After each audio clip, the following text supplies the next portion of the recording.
One piece which is at the farthest stretch of tonal possibilities is, of course, the Rite of Spring. What I would like to do is to see how music got there, and I'd like to do it briefly. What we call great music, which is really 1700 to 1905, 10 if you want, is based on what I call archetypes, and those archetypes are like skeletons, like the bones of a structure. And the bones are the same from about 1600, I would say, to the end of Wagner. There are probably 15 set of bones, or 15 to 20 set of bones, that when they become enfleshed, become then Baroque bones, classical bones, romantic bones, by the flesh and the muscles that you put on top of them. So here's an example. This would be the basic bone structure. This is a series of what are called suspensions, and these are 7 to 6 suspensions. Just that, okay? Now, let me enflesh them out, let's say, starting with Mozart. I'm going to give 2 examples from Mozart of just that. Listen to it again. I'm going to transpose it for you. And here's an example from his piano quintet.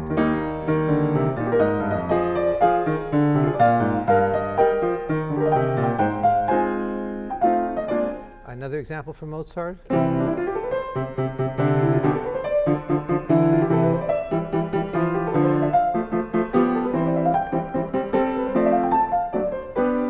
Okay, so same bones, same composer, different way of fleshing it out. Now, going on to another type of series of what you can call bones. Here's another one, typical set of progressions that are the basic underlying structure from 5 to 6 to 5 to 6 to 5 to 6 with a cadence. First set that comes to mind, that's Opus 109 of Beethoven, Opus 79 of Beethoven. Same combination. Another set of bones is this set of bones. Trying to avoid parallel fifths. You see it in the works of Palestrina and a lot of Renaissance composers. And here would be a sort of fleshing out.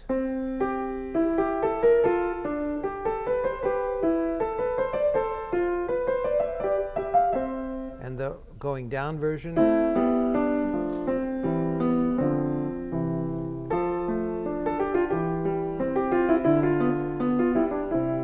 Okay, that's another set. Another set is the series of suspensions coming up or going down.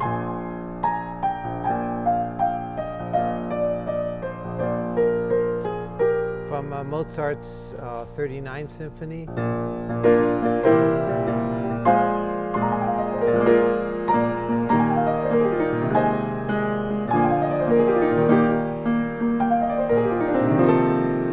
Same series.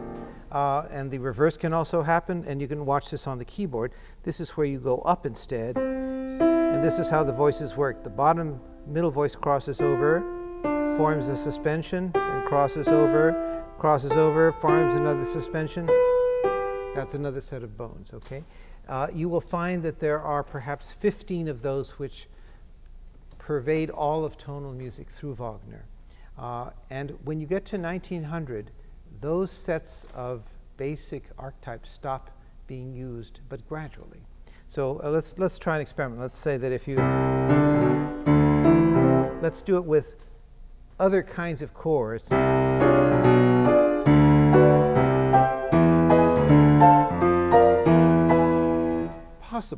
Possible with different chords. It doesn't have the same kind of tension that this produces, but it's the same idea.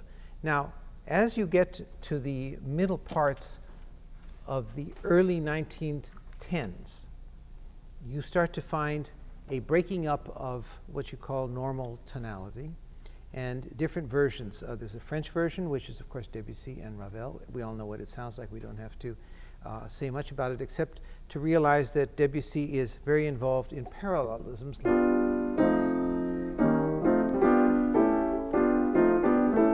Parallel dominant 7th chords, and that other kinds of parallels can also happen.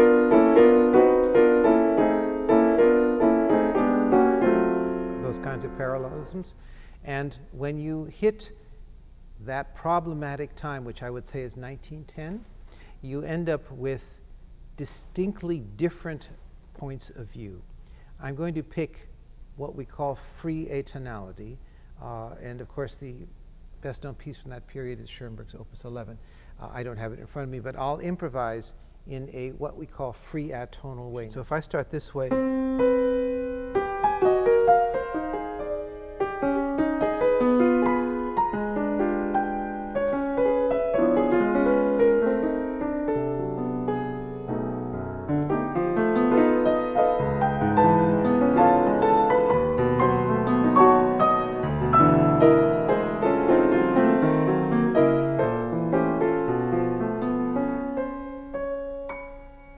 now that has no tonal center, but if I were to do the same thing and add a tonal center at the end,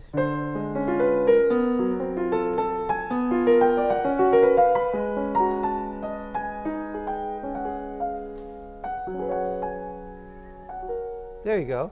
Now I've produced a center, which sounds silly because the previous stuff has no reference to it. But yet there was a lot of music that was written that way. If we move ahead, we end up with two kinds of free atonality. There's the atonality which is sluggish, like this, and moody. It sounds very romantic and sort of like the Impressionist painting of the time.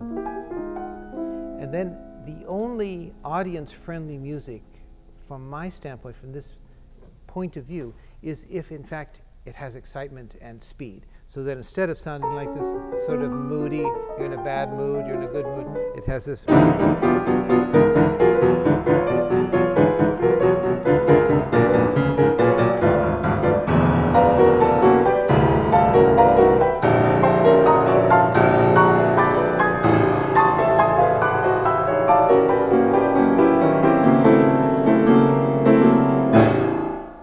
Now that has some wow quality to it, even though it's not tonal. And I think it is one of the ways that one can write effective music that is freely atonal in that manner. Then we arrive at Stravinsky's Rite of Spring, which of course is the major work of the 20th century. And it has perhaps 5, 6, 7, 8 different ways of writing non-tonal music, or music which is based on a different point of view. I wouldn't say it's atonal or freely atonal. I would say that it harmonizes music in a very different way. So, for example, the opening,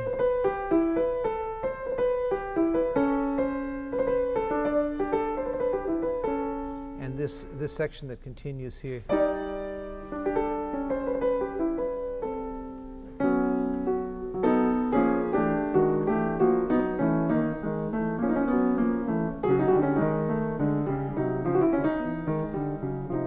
What you're getting is folk music that is harmonized as if it had folk instruments in back of it.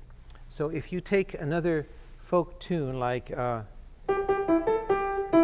okay, a common thing that little kids supposedly sing, and supposing you harmonize it, not so nice, but supposing you do.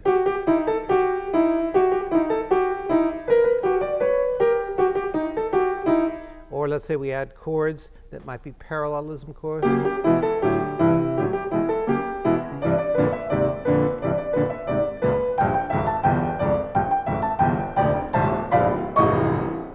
That has, because the melody itself is appealing, it matters much less what the notes against it are.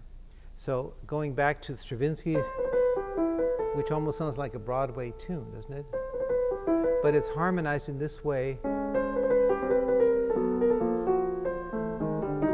But the tune is still memorable in the tune part of your brain. So this does not fit under the category of free atonality or non-tonal music. The second thing that Stravinsky discovered was that one could use pedal points of the same harmony. And this famous section is just that.